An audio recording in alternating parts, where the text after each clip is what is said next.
Hello guys, welcome to Edu Ankuran. मैं हूं आपका दोस्त अश्विनी कुमार और मैं आज की इस वीडियो में जेएसएससी का जो सिलेबस है नागपुरी का पेपर 2, तो उसमें जो लोक कथाएं हैं तो उसका सारांश लेकर आपके सामने ला रहा हूं।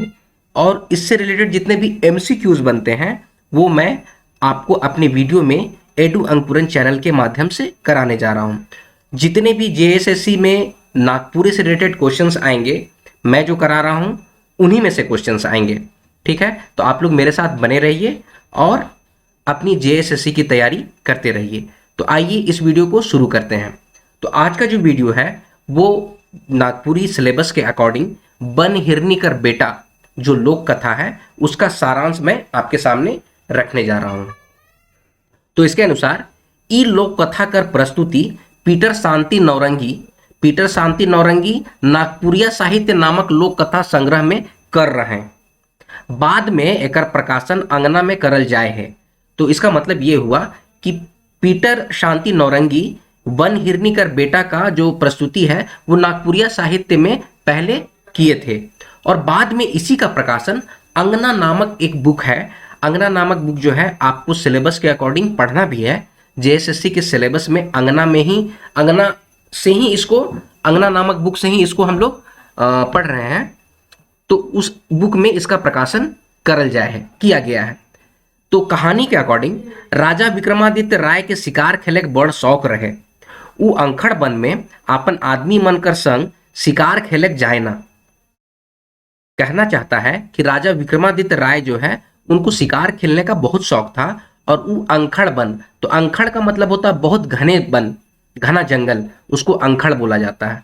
अंखड़ वन में आपन आदमी मन कर संग शिकार खेले जाए ना। उ वन में गेदला, हिरन, लांभा, कोटरा और दोसर दोसर जानवर मन रहे। देखिए यहाँ पर गेदला जो है, गेदला का मतलब होता है बहुत ज्यादा मात्रा में, बहुत सारे, तो उसको हम लोग नागपुरी भाषा में कहते हैं गेदला। तो उ वन में गेदला हरिन यानी बहुत सारे हरिन, लांभा, कोटरा और दोसर दोसर जानवर मन रहे। एक जगन उनके शिकार खेलत खेलत छोट बहार लागलक। छोट बहार का मतलब पेशाब लागलक। उनकर द्वारा करल पेशाब के गोटेक हिरन पी जाएला जे बाद में गर्भवती हो जाएला। तो वो जो पेशाब उनको ना शिकार खेलते खेलते पेशाब लगा और पेशाब का जो वो किए ना, तो उस पेशाब को एक हिरन जो होती है वो पी, गोटेक का मतलब पूरा, सारा का सारा, तो पूरा पेशाब जो है वो हिरन पी जाती है जो बाद में गर्भवती हो जाती है। वो आदमी छुआ के जन्म देवेला, मतलब वो हिरन जो होती है वो एक बच्चे को जन्म देती है। वो तो हिरन है लेकिन वो आदमी छुआ को जन्म देती है। छुआ का मतलब बच्चा। जब तक छुआ दूध पी के पोसाएला तब तक उ साथ राखेला। मुद्दा बड़ होत ओके भीख मांगे कर सीख देवेला और गोटे गीत बताते ओके दक्षिण दिशा में जाए ले मना करेला। वो बच्चा जब तक छोटा था तब तक तो उसको दूध पिलाती है और उसका पालन पोषण करती है। और जब तक मुदा का मतलब होता है लेकिन, ठीक है, नागपुरी भाषा में मुदा का मतलब होता है लेकिन। बड़ होत ओके भीख मांगे कर सीख देवेला। जैसे ही वो बड़ा होता है उसे भीख मांगने की शिक्षा देती है और गाना सिखलाती है। गाना बता के और उसको मना करती है कि दक्षिण दिशा में तुमको भीख मांगने नहीं जाना है। ठीक है, कहा कि दक्षिण दिशा में तो राजा विक्रमादित्य रहते थे, इसीलिए वहां पर जाने के लिए मना करती है। पूरब, पश्चिम, उत्तर, दक्षिण दिशा में ओकर भीख मांगे गीत सुन के आदमी मन अपन मर्जी अनुसार धन, खाए के चीज, लुगा फाटल मन देवे ना, जेकर से उ और ओकर माए हिरनी बड़ा खुश होए ना। तो वो पूरब, पश्चिम और उत्तर दिशा, ये 3 दिशा में जाता था, वहां पे भीख मांगता था, गाना गा गा के भीख मांगता था, जिससे उसे धन मिलता था, खाए का चीज मिलता था, लुगा फाटल मतलब कुछ कपड़े उसे मिलते थे, जिससे कि वो और उसकी माँ जो कि हिरणी थी वो बहुत खुश होते थे। मगर जब वो दक्षिण दिशा में चल जाइला तो ओकर गीत सुन के गवैया मन उ छोड़ा के राजा के जिम्मा देवे ना कि ई छोड़ा जे गीत गावत है ओकर मरम आहे, ओकर का मरम आहे। ठीक है, लेकिन एक बार क्या होता है ना कि ये जो लड़का होता है वो दक्षिण दिशा में गीत गाते गाते भीख मांगने चला जाता है। ठीक है, उसको क्यूरियोसिटी होती है, इच्छा होती है कि क्या बात है कि दक्षिण की दिशा में हमारी माँ हमको मना करती है, तो इसीलिए दक्षिण की दिशा में वो एक बार चला जाता है और वहां पर भी गीत गा गा के भीख मांगता है। तो वो जो गांव वाले थे उसके गीत से बहुत मंत्रमुग्ध हो जाते हैं और मंत्रमुग्ध होके वो राजा के सामने उसको पेश करते हैं और जानना चाहते हैं कि ये जो गीत गा रहा है उसका मर्म क्या है, उसका अर्थ क्या है। ठीक है, राजा विक्रमादित्य ओके अपन साथ रखेला, तो राजा विक्रमादित्य को भी उसको बहुत अच्छा लगता है, वो गीत उनको बहुत पसंद आता है, तो वो अपने साथ रखते हैं।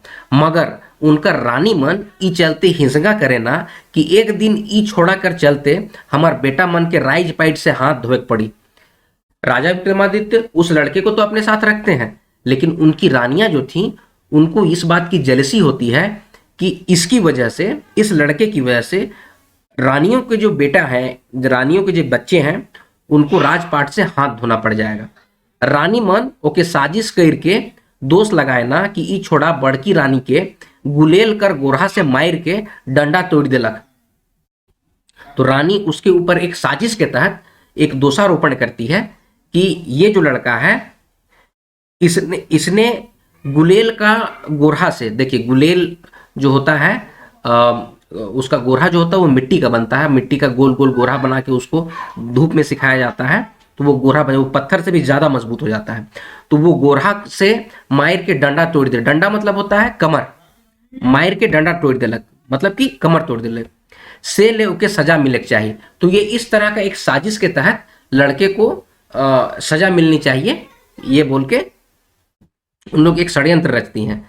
तो बड़की रानी खटवास पटवास लेके राजा के आपन बाथा के दूर करे के ले, बाथा का मतलब होता है दर्द, अपन बाथा के दूर करे के ले, बीमारी से मुक्ति पावे के ले हरनी बेटा कर लहू लाने कर हुकुम देव कहेला। ठीक है, तो हरनी बेटा जो है, तो बड़ी रानी जो होती है वो राजा के सामने जाती है और बोलती है कि मेरे कमर में दर्द हो गया है, और वो दर्द कैसे ठीक होगा, तो हरनी का बेटा जो है उसके खून से, खून को अगर हम वहां पर लगाएंगे मखाएंगे तो वो दर्द ठीक हो जाएगा।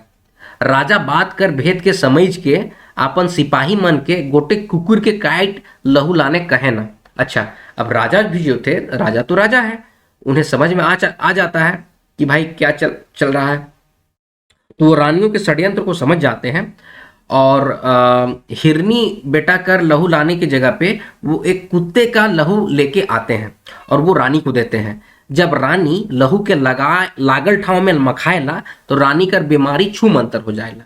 तो रानी जब वो रानी तो ऐसे भी षड्यंत्र के तहत ये सारा काम कर रही थी, तो वो लहू जो है वो लगाती है और ये सोचती है कि वो हिरनी के बेटा का लहू लगा रही है और बोलती है कि अब तो दर्द खत्म हो चुका है। अब राजा कर आदेश से हिरनी बेटा की जेल में रखा जाएगा। अच्छा, राजा जो है वो हिरनी का जो बेटा है उसको संरक्षित करने के लिए उसको जेल में डाल देते हैं। ठीक है, हिरनी बेटा कर फिकिर में, हिरनी जो होती है वो बेटा कर फिकिर में सूंघते खोजते गीत गाते जेहल तक पहुंचेला। ठीक है, हिरनी जो होती है वो सोचती है कि भीख मांग कर तो अभी तक बच्चा आ जाता था, अभी तक क्यों नहीं आया है, तो इसीलिए हिरनी जो है वो सूंघ कर गीत गाते खोजते हुए सीधे जेल तक पहुंच जाती है। सिंह में दिया बाइर के, मुंड में खाएक जिनिस लेके वो आपन बेटा तक पहुंचेला। ई बात के गोटेक अहिर देख लेवेला जे उ राजा के बताए देवेला। अच्छा, अब हिरनी जो है वो जेल पहुंच गई है और अपने बेटे से मिल रही है, ये बात को एक अहिर देख लेता है और अहिर जो है ये बात को एक राजा को बतला देता है। राजा जब इस सब बात को जानेला तो हिरनी कर पीछा करेला। जब हिरनी अपन छुआ के खियाए पियाए के प्यार करके जेहल से निकलत रहेला तो राजा हिरनी के धैर्य लेवेला। ठीक है, तो राजा जब हिरनी को पकड़ लेता है तो उसका भेद जानने की कोशिश करता है। तो उसी में हिरनी जो होती है ना वो बहुत सुंदर रानी का रूप धारण कर लेती है और तब बाद में पता चलता है कि वो मुनि विश्वामित्र कर शराब से इंद्र देवता कर अप्सरा मेनका से हिरनी में बदल जाए रहे। तो उनको विश्वामित्र ने श्राप दिया था, वो हिरनी एक्चुअली इंद्र देवता की अप्सरा मेनका थी जो विश्वामित्र के श्राप के कारण हिरनी बन गई थी।